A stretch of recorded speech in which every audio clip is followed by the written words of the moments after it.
Olá, eu sou a professora Tiziana Moscardini, sou coordenadora de qualidade acadêmica do Centro Universitário FADERGS e hoje a gente vai conversar um pouquinho sobre inteligência emocional, que é um conceito bem importante para quem vai ser embaixador estudantil, porque vai trazer várias orientações de como a gente vai lidar, com os nossos alunos, com os colegas, como pode contribuir durante esse período que você vai ser embaixador estudantil. O conceito de inteligência emocional foi criado por Daniel Goleman, que é um psicólogo que, tentando analisar o porquê que certos líderes tinham muito sucesso, ele queria entender quais são as características que levam líderes a ter sucesso. Com isso, ele chegou a 4 principais características. São elas: autoconsciência, autogestão, empatia e habilidade social. A gente vai conhecer um pouquinho de cada uma delas e eu vou trazer, ao longo da minha fala, como cada uma vai te ajudar nesse processo de embaixador estudantil. Aqui a gente tem a autoconsciência. O que é a autoconsciência? É o processo em que a gente vai se conhecer a si mesmo, conhecer os nossos pontos fortes, os nossos pontos fracos, aquilo que realmente permite a gente entender as nossas emoções. E saber lidar com as emoções é muito importante, porque é um momento em que muitas vezes você, como embaixador, pode precisar de ajuda. Ajuda do colega, ajuda do professor, ajuda do coordenador. E esse é o momento de entender, eu preciso entender o quanto eu estou com dificuldade nessa questão, ou nesse problema, ou nessa situação que um colega me trouxe. E eu entendo que eu preciso de ajuda, que eu não vou conseguir resolver sozinho. Então a autoconsciência nos ajuda nesse sentido. Outros pontos importantes é que a autoconsciência, ela nos ajuda a não ser pessoas tão críticas, no sentido de que estar sempre apontando o erro das pessoas. Mas também a gente entende que é preciso ter a realidade da situação, entender a situação tal qual como ela é. E a autoconsciência, ela também vai nos permitir ser honestos conosco mesmos. O que significa isso? Se eu estou errado com alguma situação, eu vou admitir que estou errado em alguma situação. Eu vou ser honesto, entendendo que em alguns momentos eu não vou ter todas as respostas. Ser autoconsciente, também quando a gente levar isso para o lado profissional, o que é extremamente positivo, é ter um bom desempenho a partir do entendimento dos seus pontos fracos e dos seus pontos fortes. Por que é importante conhecer aqueles pontos que a gente não é tão bom e aqueles pontos que nós somos muito bons? Porque nós podemos desenvolver os nossos pontos fracos, entender quando eu preciso de ajuda, A gente volta um pouquinho que a gente viu no slide anterior, a gente volta e pede ajuda naquilo que a gente não é tão bom. E também a gente potencializa aquilo que a gente faz muito bem. E isso nos ajuda não só como embaixador estudantil, mas também nos ajuda no mercado de trabalho. Uma pessoa que é autoconsciente, quando ela está, por exemplo, no mercado de trabalho, ela consegue analisar se um emprego, uma oferta de emprego muito boa, muitas vezes não é aquilo que a gente gostaria de fazer. Muitas vezes não é aquilo que faz o meu olho brilhar, aquilo que realmente importa. Então, muitas vezes eu acabo rejeitando, mesmo tendo um alto salário, porque não vai me fazer feliz. E eu tenho que ter autoconsciência disso. Pessoas que têm autoconsciência, elas também tomam decisões sem ficar ansiosas. Quando eu não me conheço, eu acabo muitas vezes tomando decisões e ficando ansioso. O que é essa ansiedade? É eu não dormir direito de noite, ou eu não conseguir comer, ou comer muito, enfim, algum transtorno que acaba acontecendo que tira da normalidade a minha rotina. Isso significa que eu tomei uma decisão que talvez não seja mais acertada naquele momento. Pessoas com autoconsciência também são autodepreciativas, O que é isso? Se eu errei alguma coisa, eu vou dizer sim, eu errei, na hora eu me atrapalhei, acabei esquecendo, tinha um monte de coisa para fazer, enfim, mas eu admito aquele erro muitas vezes tornando aquele erro engraçado, para que a gente não se torne dramático também com os erros, afinal, errar é humano e a gente vai aprendendo com os erros. Quem não tem autoconsciência muitas vezes fica muito irritado com o feedback corretivo. O que é o feedback corretivo? Aquele que diz as coisas que eu preciso melhorar.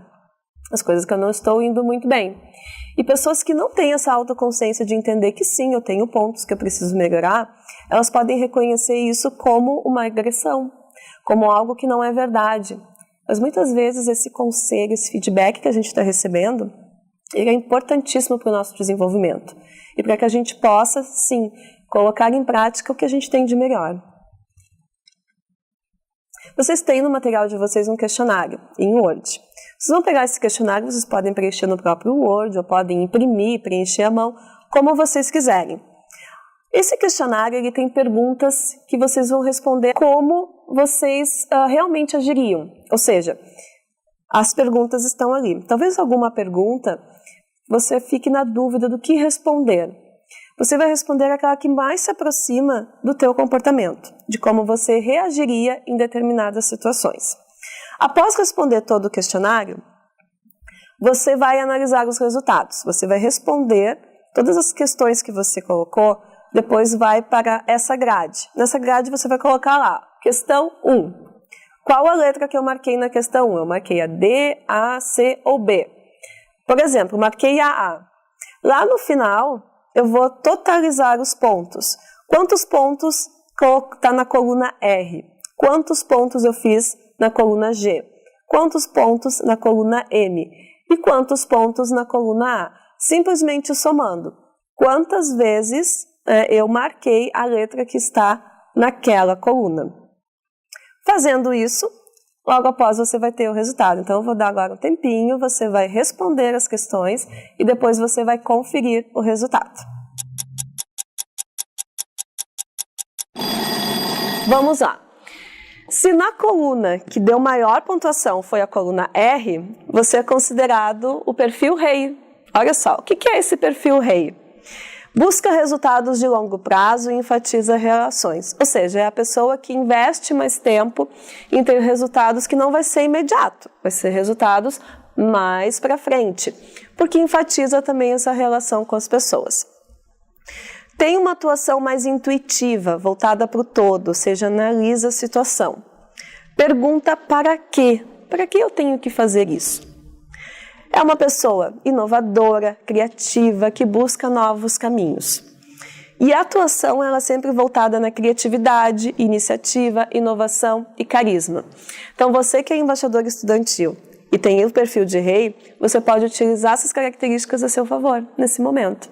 E empregar criatividade, ter iniciativa e inovar na sua turma, trazendo contribuições não só para a sua turma, mas também para a instituição como um todo. Se você teve a letra G como maior pontuação, você é o guerreiro. O guerreiro busca resultados de curto prazo, ou seja, eu estou fazendo ações e eu quero o resultado de forma imediata. Eu tenho um certo distanciamento emocional se eu for guerreiro. Bom, o tipo de atuação é a sensação voltada para a tarefa. E a pergunta é, o que eu vou fazer? Ele é o cara tocador, né, comprometido com o resultado, né, se empenha com relação ao trabalho e quer que as coisas realmente aconteçam. Então, a qualidade desse perfil é coragem, força e comprometimento. Então, você é embaixador estudantil e tem esse perfil, veja o quanto você pode contribuir também com a turma, com todo o seu comprometimento, com a sua coragem e com a sua força de colocar realmente tudo em prática, tudo aquilo que os colegas trouxeram, aquilo que o professor também colocou, todas essas contribuições você pode colocar em prática. Se você teve a coluna M como maior pontuação, você é o mago. O mago ele tem uma estruturação a curto prazo, ele gosta das coisas mais organizadas. O seu pensamento ele é voltado para o sistema, para o todo. E a pergunta é como? Como eu vou fazer alguma coisa? Ele é organizado, ele se preocupa que as coisas precisam funcionar conforme projetado, conforme foi organizado desde o início. Gosta de controle, segue as normas, as regras, os regulamentos, né, e é muito organizado. Então, as principais qualidades, né, como a gente já falou, é organizado, planejamento e inteligência. Então, certamente o embaixador que tem essa característica vai organizar muito bem as situações, o fluxo de atividades, os relatórios, tudo o que é preciso desenvolver ao longo do semestre. Já se você tem o perfil com a letra A predominante na pontuação, você é o amante. O amante, ele busca essa estruturação também a longo prazo, ele tem muita proximidade com as pessoas, gosta de acolher as pessoas. A pergunta dele é quem? Porque ele está voltado ao sentimento. Ele quer saber quem são as pessoas que estão nesse processo. Então ele gosta de integrar, de acolher, de harmonizar. Então se você é o líder, né, é o embaixador dessa turma, você tem como qualidade a paixão, a acolhida e a afetividade. Isso certamente também irá lhe ajudar muito. Bom, tem um perfil certo, um perfil correto? Não. Esses perfis eles são complementares. Ou seja, eu posso ter um pouco de guerreiro, um pouco de rei, um pouco de amante. Eu posso utilizar esses fatores a meu favor e usar essas características para que eu possa desenvolver bem o meu trabalho como embaixador estudantil. Bom, falamos sobre autoconsciência, mas um outro fator bem importante do embaixador é a autogestão. O que é a autogestão e por que ela é tão importante? Vamos conhecer um pouquinho. Bom, as pessoas que controlam os seus sentimentos, as suas emoções, os seus impulsos, elas têm o autocontrole, a sua autogestão. E isso é importantíssimo no ambiente que a gente está, principalmente como um líder, como um embaixador, porque faz com que as pessoas tenham mais confiança na gente. E a gente trata as pessoas mais com equidade, ou seja, identificando o que realmente cada um precisa naquele momento. Bom, quando a gente fala de liderança, né, de embaixador, quando esse embaixador ele tem bom humor, todos acabam seguindo também nessa linha. Quanto mais mau humor eu tenho em cima, mais mau humor também eu tenho por toda a empresa. Então isso também vale quando a gente for para o ambiente de trabalho. Se eu conseguir levar leveza, alegria, isso também se espalha pela empresa. E pessoas que também dominam as suas emoções, elas passam por mudanças mais facilmente. A mudança hoje ela é necessária em todos os aspectos.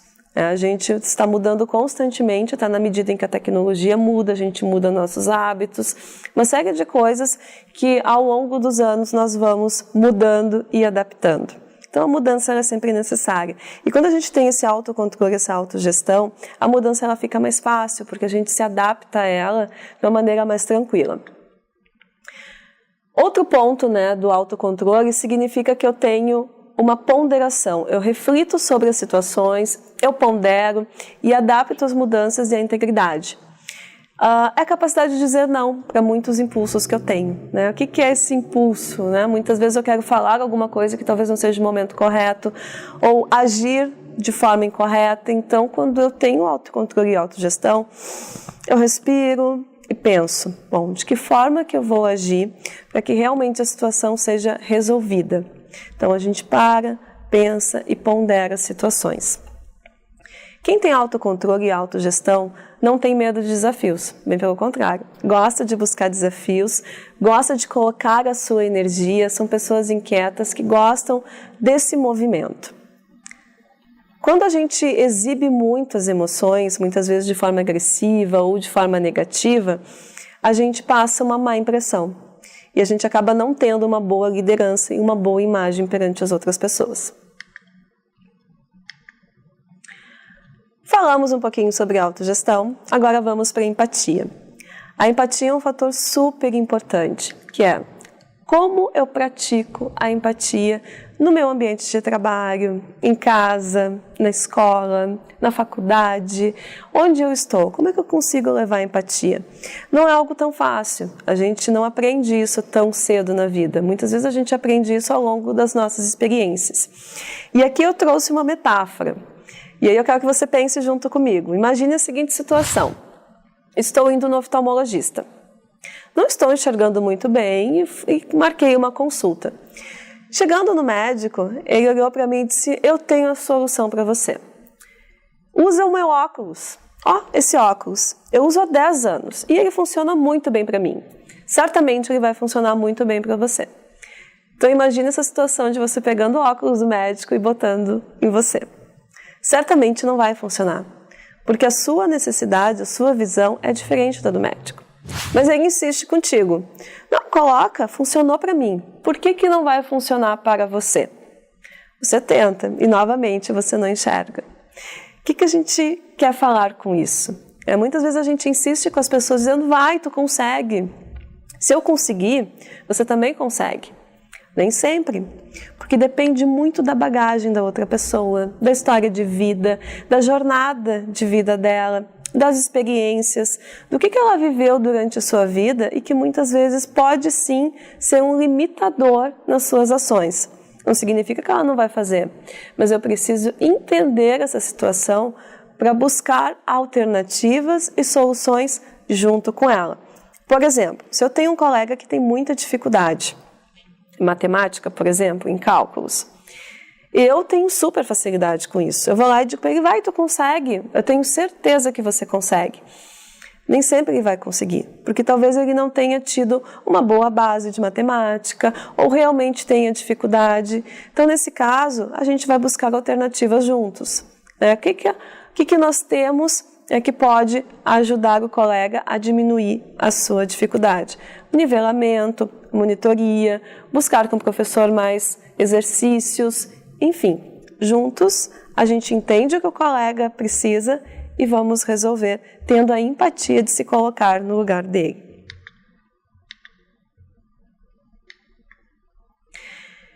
E como embaixador estudantil, vocês vão ouvir muito. Vão ouvir os colegas, vão ouvir professores. E nesse sentido é importante ter uma escuta empática.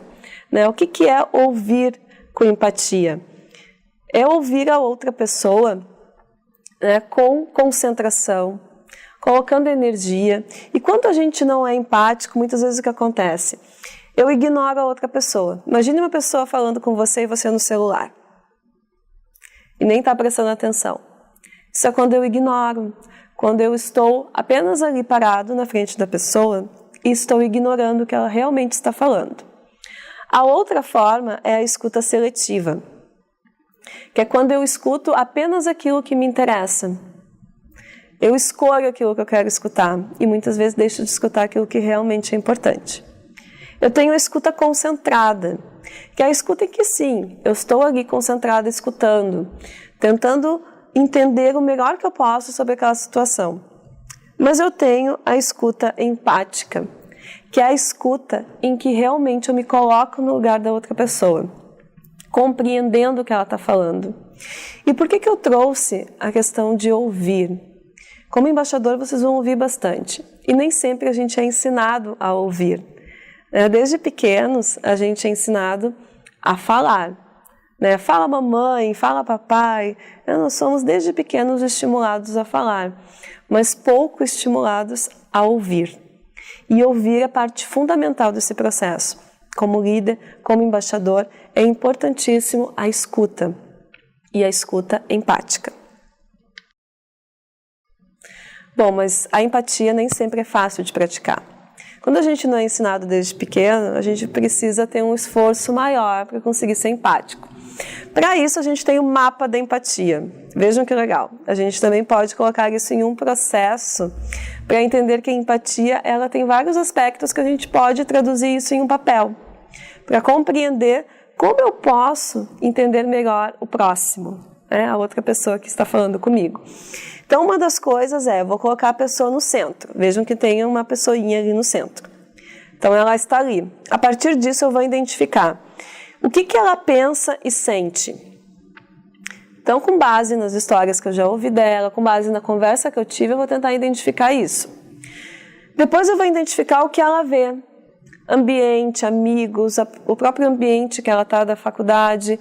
O que ela enxerga, o que ela vê disso tudo. Depois eu vou pensar e analisar o que ela fala. Qual é a atitude dela em público, qual é o comportamento, qual é a aparência, como é que ela se comporta perante os outros. E o outro é o que ela escuta, o que os amigos dizem sobre ela, o que o professor, o chefe, os outros colegas, o que falam sobre essa pessoa. E aí eu vou entender um pouco das dores dela, os medos, as frustrações, os obstáculos que porventura ela já teve até chegar ali na sala de aula. E os ganhos, os desejos que ela tem, a forma que ela mede o sucesso. Muitas vezes a forma que eu estou medindo o meu sucesso é diferente da forma como o colega está medindo. Muitas vezes para mim ter entrado na faculdade era uma obrigação. Para ele é um fator de muito sucesso ter chegado até uma faculdade. Então isso faz com que eu consiga ter a empatia compreendendo a outra pessoa. Tudo que ela enxerga, que ela fala, que ela vê e que ela ouve. E como isso se traduz em dores e ganhos para ela. E por último, nós vamos falar de habilidade social. A habilidade social nada mais é do que a questão da cordialidade, de conduzir as pessoas para os objetivos que nós queremos, seja na empresa, na família, em casa, de uma forma cordial, de uma forma empática. Pessoas que têm essa habilidade geralmente têm uma rede muito boa, rede de pessoas, colegas, amigos, profissionais, e conseguem dialogar muito bem com diferentes tipos de pessoas. Então, se nós tivermos que fazer uma equação, do que seria a habilidade social, ela é a autoconsciência mais a autogestão mais a empatia. Vai ser igual a habilidade social. Então, aqui a gente fecha esse último item trazendo que é preciso ter a autoconsciência, que é se conhecer. Então, não deixe de fazer o seu teste, é importante para conhecer as suas características. A autogestão, que é ter esse controle emocional frente a situações difíceis. E a empatia, que é se colocar no lugar do outro, ter uma escuta empática, compreender o que o outro já viveu e como reflete isso no comportamento dele hoje. E aí a gente chega na habilidade social, que é essa habilidade de conviver bem com as pessoas. Espero que vocês tenham gostado dos conceitos de inteligência emocional. Busquem colocar em prática todos esses fatores que a gente conversou aqui. Tenho certeza que eles vão ajudar vocês muito no decorrer dessa gestão como embaixadores estudantis. Obrigado pela atenção. Vejam os materiais que estão disponíveis e qualquer coisa, por favor, entrem em contato.